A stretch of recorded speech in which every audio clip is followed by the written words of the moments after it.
Fantasy owners are still dealing with bye weeks. It's Buffalo, Cincinnati, Dallas and Seattle on bye in Week 6. While Week 5 feature more injuries, especially to New York Giants wide receivers, many fantasy teams stayed intact. This week's waiver wire is shaping up to be options for owners to add depth to their roster, not necessarily fill in holes. Quarterback Josh McCown, New York Jets 4% owned. While it's hard to fathom starting anyone from the New York Jets aside from a running back, McCown faces the New England Patriots in Week 6. The Patriots' defense has been awful, allowing the most fantasy points to opposing quarterbacks.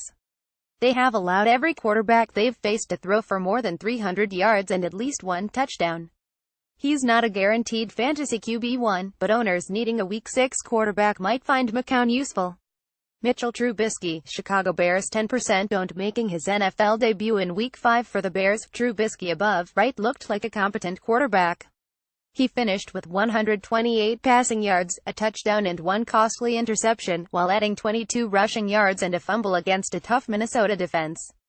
The Bears needed to find someone after Mike Glennon struggled for 4 weeks.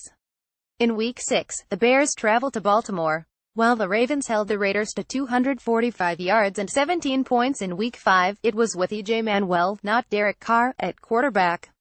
Trubisky is not a must-add at this point, but can fill in as a QB2. Jacoby Brissett, Indianapolis Colts 12% owned. While Brissett hasn't been amazing, he's been solid as a fill-in for Andrew Luck. He's thrown 2 touchdown passes and added 3 rushing scores, but also has 3 interceptions and a lost fumble. He had 314 passing yards in Sunday's overtime win over San Francisco.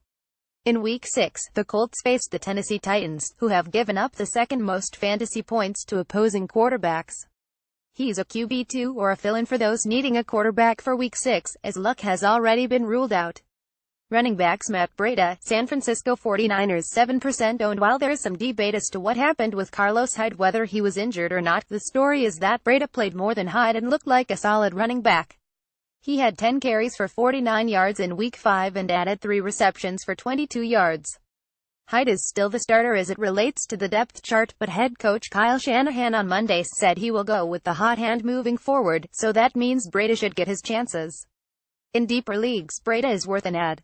Marlon Mack, Indianapolis Colts 9% owned. Coming back after missing 2 games with a shoulder injury, Mack had 91 rushing yards on 9 carries and a touchdown. While he's not going to take over for Frank Gore, he's certainly going to have a role in the offense. It's going to be hard to trust Mack each week, but in a year where running backs are hard to come by and teams are using timeshares for their backfield more often, he is worth adding. Elijah McGuire, New York Jets 17% owned. McGuire was mentioned in this space last week, and then he went and disappointed against the Browns even after Bilal Powell got hurt. McGuire got 11 carries and managed just 20 rushing yards, to go along with 2 receptions for 10 yards. But with Powell and Matt Forte both injured, McGuire may see more opportunities in Week 6. Keep an eye on Powell and Forte practice participation this week, but McGuire has RB2 potential if they are both out. At worst, he's a RB flyer with upside. Wayne Gallman, New York Giants 39% owned. Even though Gallman split carries with Orleans Darkwa, he was more effective with his touches. Gallman had 57 rushing yards and 5 receptions for 25 yards. Darkwa got the touchdown, but the back to own in the Giants' offense is Gallman. He does face Denver in Week 6, which will be tough, but given the state of New York's offense, Gallman could see plenty of carries, giving him RB3 value. Wide receivers Roger Lewis, New York Giants 2% owned. A week ago, most people would have no idea who Lewis was. Now he's the only healthy wide receiver on the Giants roster. He had 2 targets in Week 5 and caught one of them for 29 yards. While Lewis may not be a great fantasy option at Denver, he may be all that the Giants have in Week 6.